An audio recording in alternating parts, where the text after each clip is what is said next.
I'm not smart enough, I'm not attractive enough, I'm not strong enough, I can't do that. All those things that really don't serve us at all. All it does is hold us back. It's that negative failure mentality. So if you're the person that's saying that to yourself, even just a little bit, don't trust it.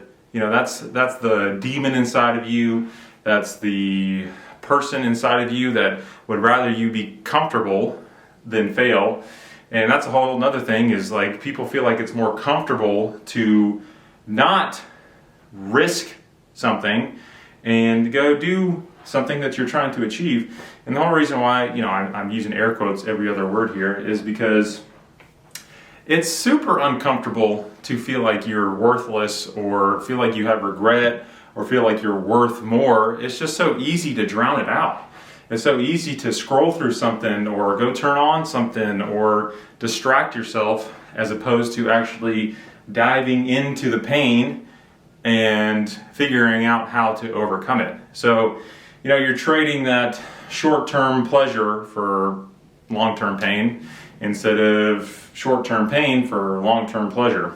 So that's much more what I prefer, and I think eventually you get to a point where the long-term pleasure turns into short-term pleasure too, because you realize that, oh, yeah, this is kind of uncomfortable, and maybe I don't like public speaking, if that's something that you want to do for whatever reason, but I ultimately realize that this will get me to the goal that I want. And you can start to internalize that and shift it around and make that the present instead of just the future.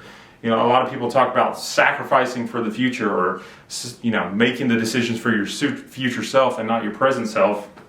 But I think you can just merge those. Like, you can just merge your future self and your present self together, and then that way you're just always enjoying what you're doing. So I'm going to identify as female today because it's leg day, and only females and my weird friend like leg day more than upper body day. So I will be female. You can call me Connie for the duration of this video, so that way I can actually like doing legs, because I'm such a bitch. I normally don't do squats and deadlifts on the same day, but today I'm going to do them on the same day. So there it is, leg day. We're going to do squats. We're going to do deadlifts. I am starting off with 90% of my 1 rep max on my squat.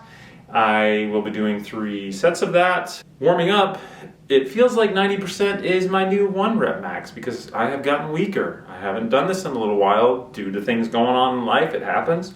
So I'm just going to try not to kill myself with my 90% 1 rep max here. I will also be sharing my thoughts on why you should trust nobody sometimes, including yourself. And it's mostly because of just human nature in general. I have some good experience in that, both in myself and with my personal relationships. So I will be talking about that today too.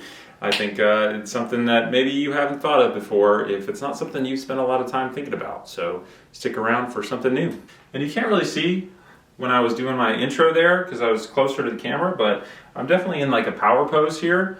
If you've ever watched It's Always Sunny in Philadelphia, I'm in the iconic Dennis pose. You wear the cut-off jean shorts, so that way you can get real low. You can get real low in your stance, and that way you're able to do more vigorous activities, and you still can't really see me very well, but I mean, you see the angle. You get the gist of it.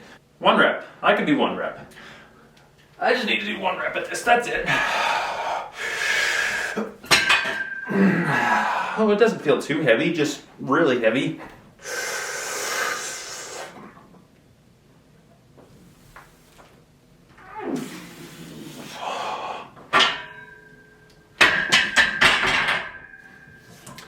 No, that is not my 1 rep max. I have lifted heavier weight than that.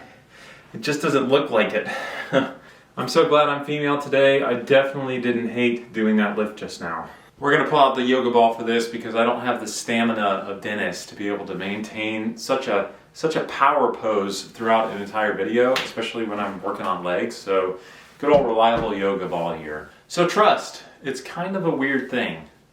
It's something that I think a lot of people think that once you earn it, or once someone earns it with you, it just kind of stays.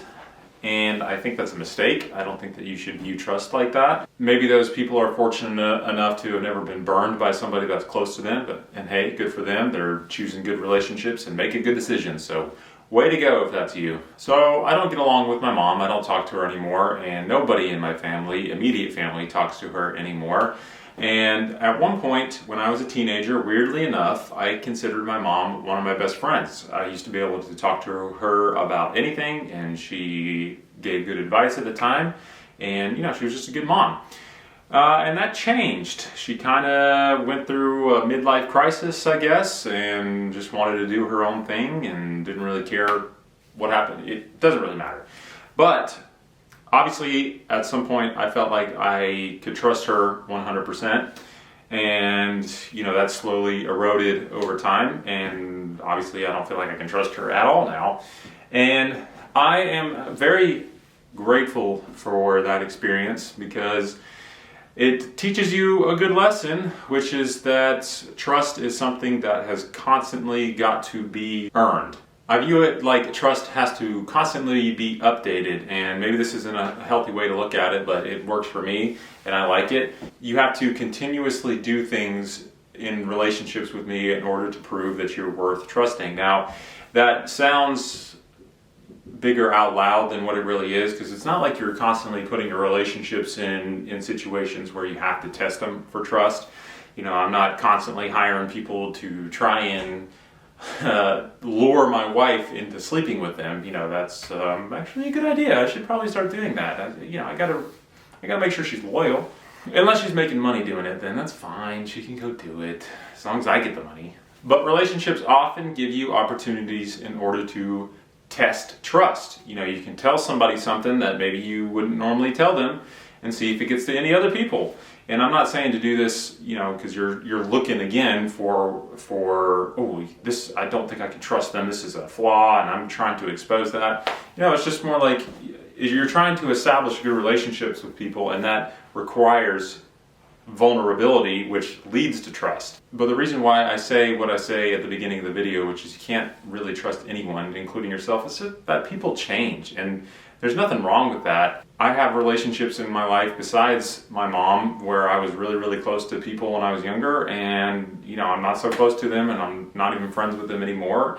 And if you've lived long enough, then you most definitely have experienced that at some point as well. You just can't maintain friendships because you change or they change, or you just get different interests, which is just another way of saying you changed. We interrupt this rant for another rep.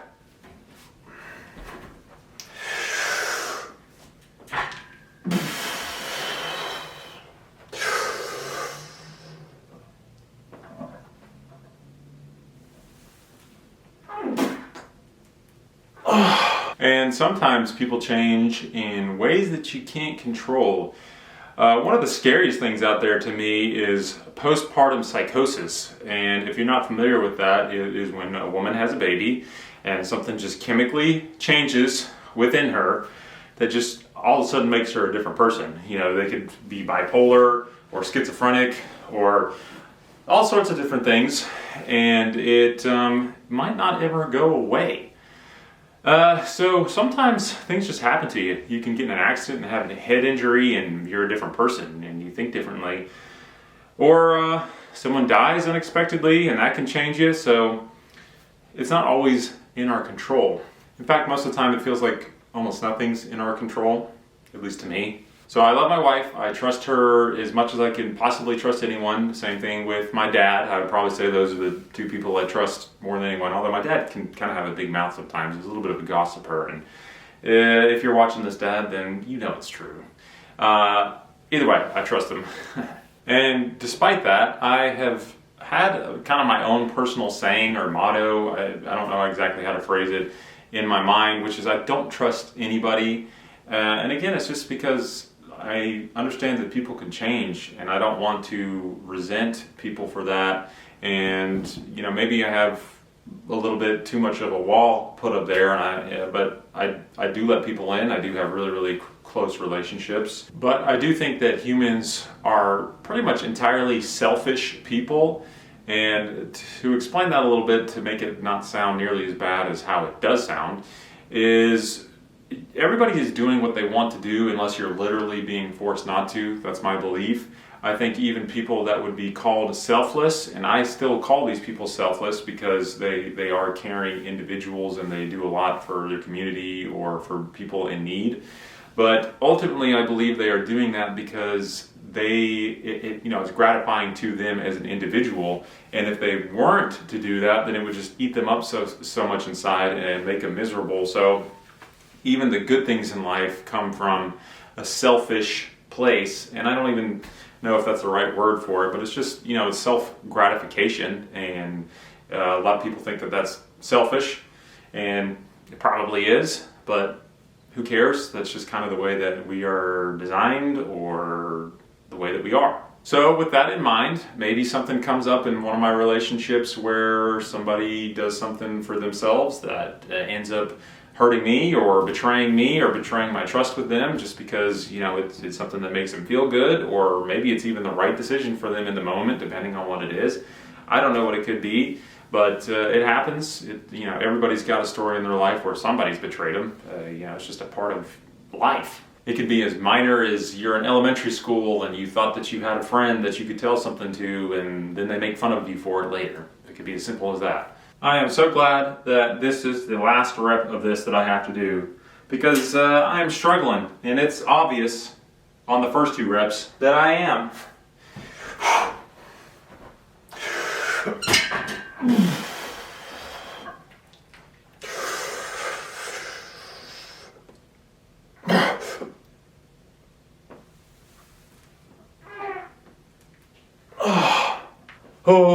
Thank the higher power that I do not have to do any more of those today. So, to sum up what I've said so far, people change, and sometimes that means that you just can't trust them anymore, whether they change willingly or unwillingly. It happens. We're constantly changing. It's a part of life. You change internally and you change externally. It's scientifically proven at this point. Okay, we are moving on to 4 sets, 3 reps of 85% of your 1 rep max on deadlift here.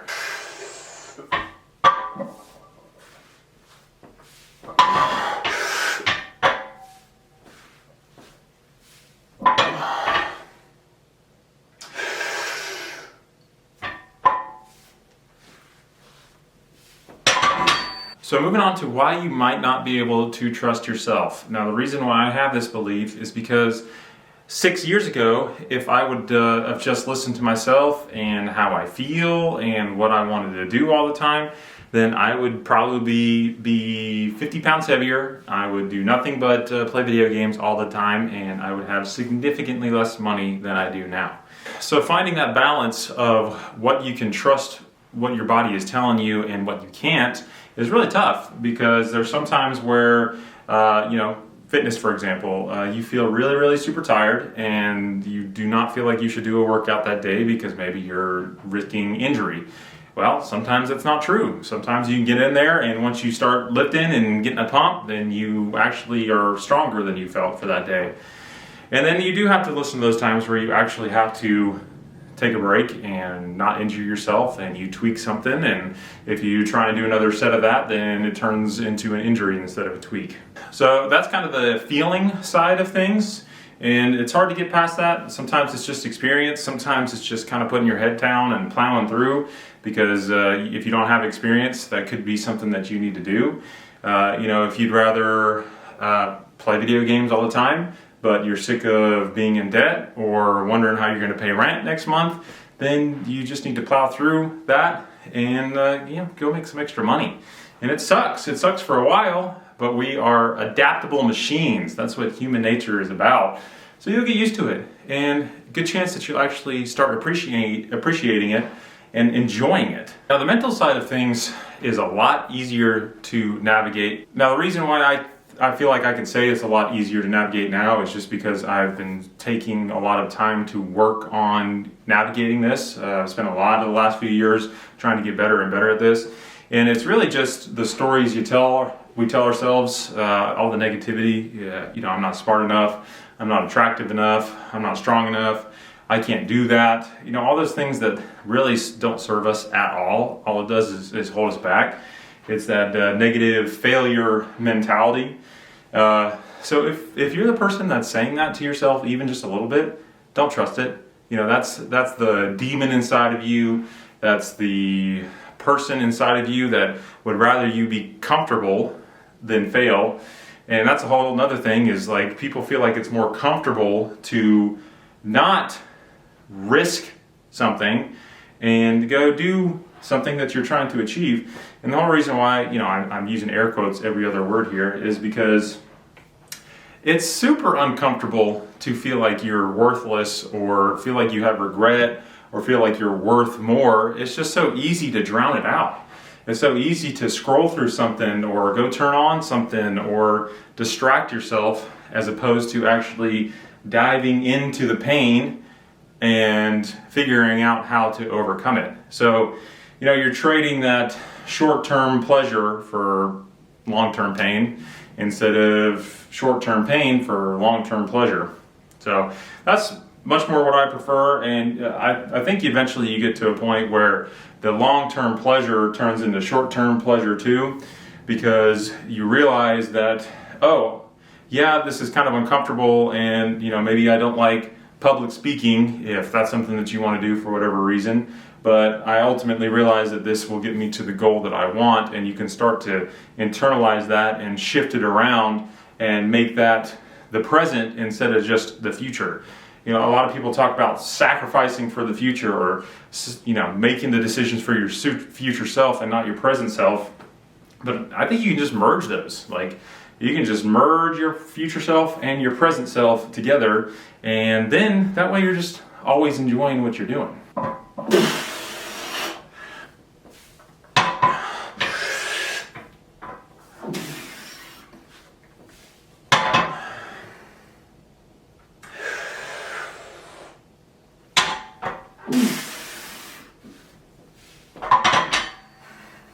I am pleasantly surprised that my grip is holding out as well as it has. I like to not try and do reverse grip until absolutely necessary. So if I can make it through all these deadlifts without doing that, hey, maybe my grip strength is getting stronger. So before I started talking more about the thought process side of things, I did say that that's getting away from emotion, but it's really not, because everything just kind of goes back to emotion.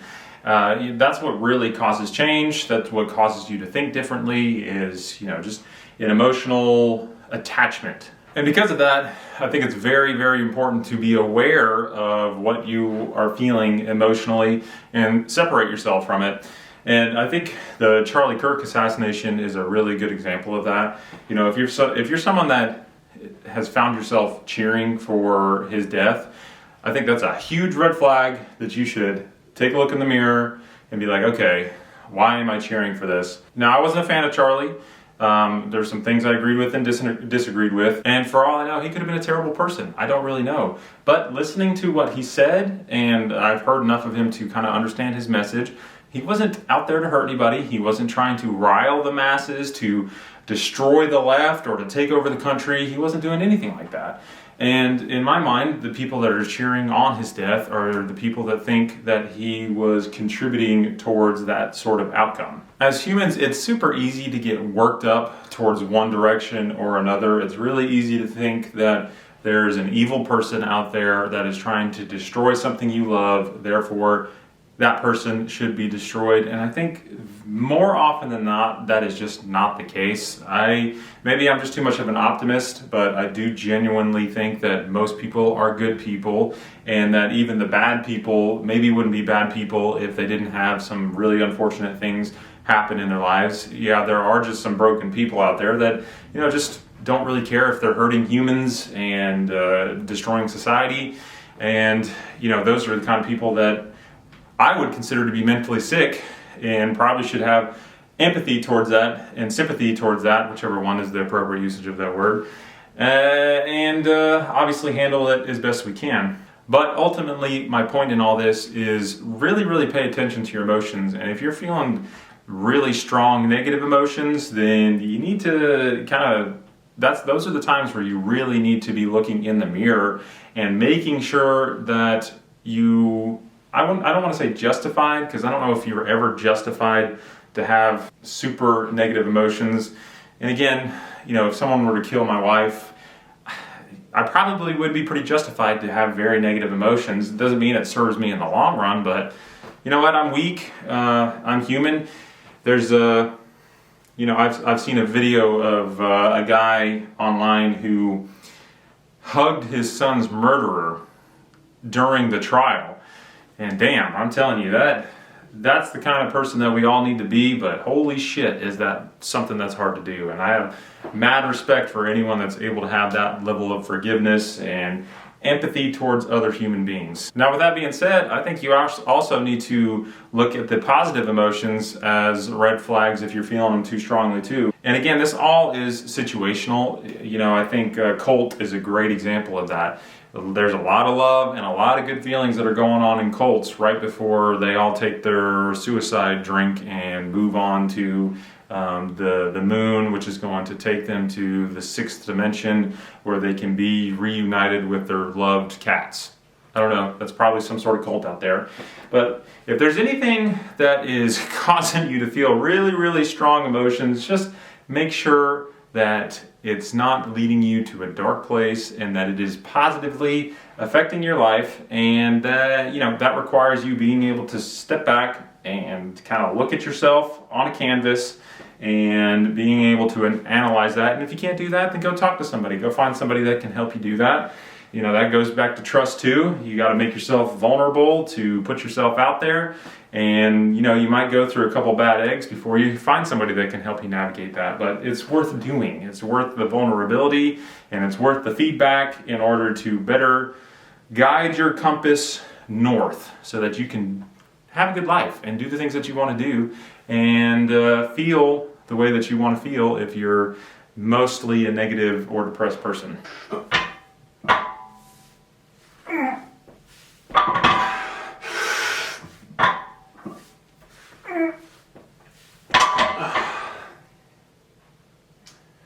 Ooh, the grip.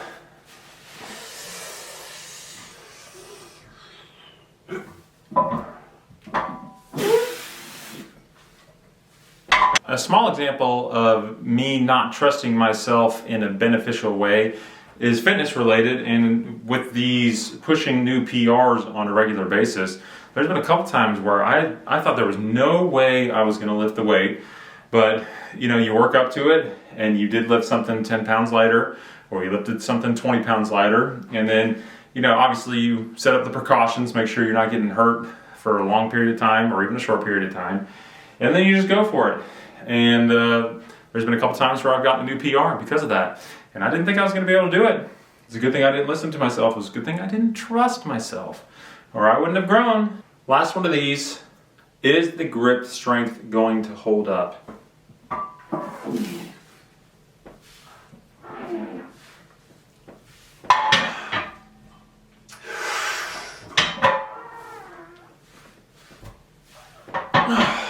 Oh yeah, baby. I'm actually super happy about that. Moving on to RDLs here, I'm going to do 4 sets of 8. I'm going up 20 pounds compared to what I did last time. The grip strength is not going to hold up for this, so I will unfortunately be doing reverse grip. I say unfortunate, it's really not. Again, I'm pretty happy that I made it through the deadlifts without having to do that. 1, 2, 3, 4, 5.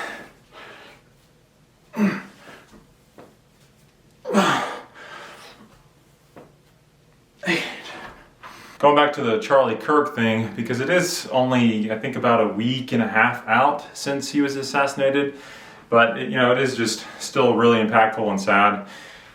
But if you find yourself cheering for anyone to be assassinated, I think that you need to look in the mirror and really dig deep and see if that's something that you should be doing. And that's even something that I could work on. Would the world be a better place if Kim Jong-un was assassinated? I don't know. I really don't. The feel-good answer would be yes. Maybe that would give North Korea a chance to move out of a dictatorship, but probably not. Someone would probably just fill in his shoes, but who knows? I certainly don't. But wouldn't it be better to wish for Kim Jong-un to just be a better person? Now, that's probably most definitely really unrealistic, but you assassinating him is super unrealistic too. So imagine what kind of world we would live in if everybody wanted to cheer for life, I guess is a way to put it, as opposed to cheering for death. Because that mentality switch would even change a lot of the bad people's minds out there. If you wanted to see people thrive and see people live, then guess what? That would mean that you don't want them to die and that you don't want to go kill them. So what would that do for wars? What would that do for the despots out there, the dictators that just want to control and will kill to do that? What would it do to serial killers, or even on non-death related things? What would it do for anyone out there that's looking to do harm? It would significantly change the world. And one more death isn't really going to change the world most of the time. It's just going to be another death, and the cycle of pain that humans cause to one another would continue.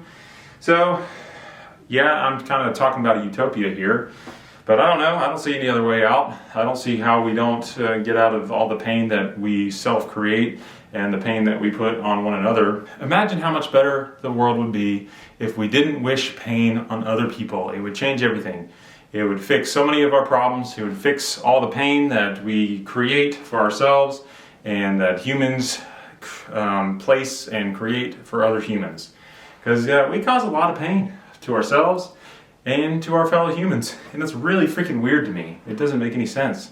We're all part of the same species. It's crazy how much hate and just negativity and negative feelings that we feel towards one another. It's crazy. We're all stuck on this little teeny tiny speck in this giant universe, and we're all so stupid that we have to spend it fighting each other and wishing people were dead and wishing we could control people. It's fucking nuts. And I wish it would stop. And that's a utopia. Will that ever happen? Probably not in my lifetime. Maybe we have to turn into cyborgs. Maybe Elon has to Neuralink us all, and we have to get rid of all the stupid primitive, I have to fight for control, I have to fight for power, I have to be the strongest one. And we can all just live in our utopia together, and we can worship Elon for creating that. Or whoever does it. If it's even possible. I don't know.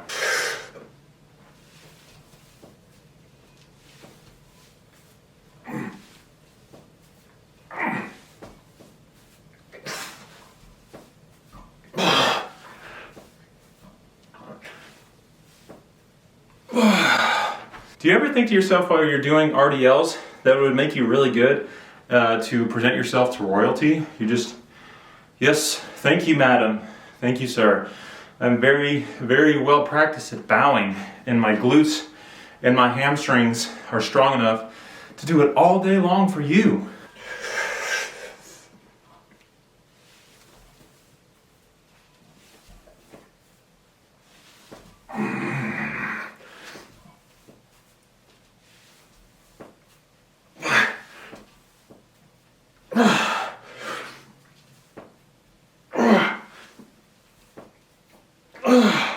I'm going to try and speed this up. I spend so much time talking to you that these workouts take significantly longer. And this free program that I'm doing, the workouts get longer. You do more sets, more reps as you progress through it. So I'm a little tired of being in here. I'm a little ready to be done. I saw a YouTube short recently of a guy, who says, going to the gym, there for 1 hour. Going to a gym with a buddy, there for 4 hours. And that's just me with this camera. Instead of being in there for 45 minutes to an hour, I'm here for 2 hours because I'm just talking to you.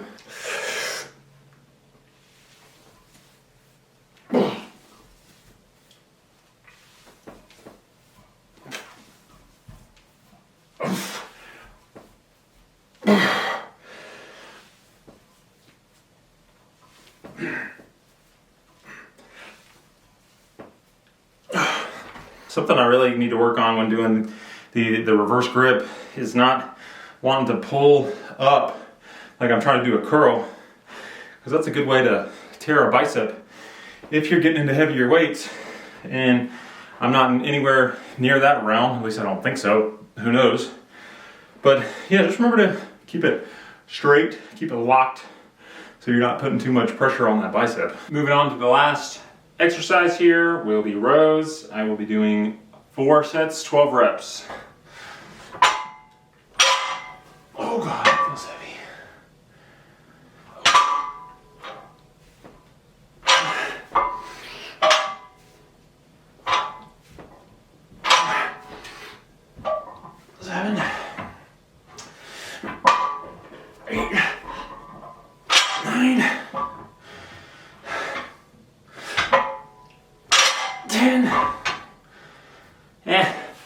Never mind, I'm just gonna do 10 reps.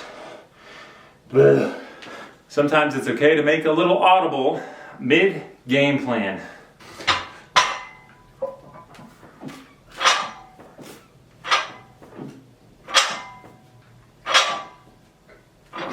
Six,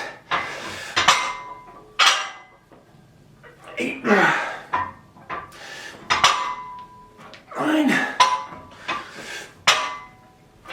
10.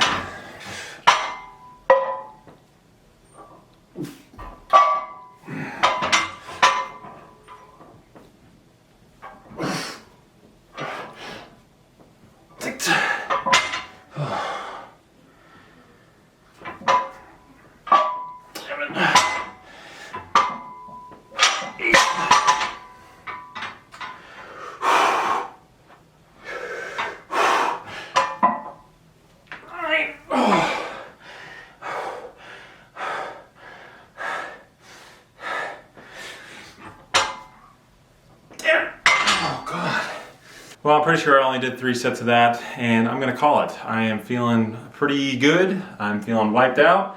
My hands are completely done, and that's it. I'm good, feeling good, looking good. I mean, look at me. I know you agree. Anyway, I hope you found some things I've said to be valuable today. I hope that maybe it makes you think about trust in a positive way, in a different way. Another point I want to make is my favorite thing about trust is it's pretty much always testable. If you want to know how much weight you go lift, just go lift weight until you can't anymore. And then you don't have to trust yourself that you can bench 400 pounds when you can only bench 200 pounds. You know, maybe that's just delusion and not trust. Maybe I'm playing with words a little bit here, but I don't care. I think you get my point. Trust is testable. Again, going back to my PRs, I didn't really trust myself that I was going to get the new PR, but I did. And to test my relationship with my wife, I'm going to go hire a bunch of people to try and sleep with her and see if I can catch her in the act. So we're just going to have fun with it. And, you know, a little side note to this is that's my big problem with faith. I can't test faith. You just have to have faith. And maybe that makes me a coward that I cannot have faith. Well, I won't say cannot. I choose not, because I don't see the point. You know, you can substitute that with other things, but whatever. That's a whole sidetrack. That's a whole other thing. Thanks for watching. Thanks for working out with me, because I hope you're working out. You know, I hope you're getting stronger, feeling better physically and mentally. Thanks for joining me for the journey, and I'll see you next time. Bye.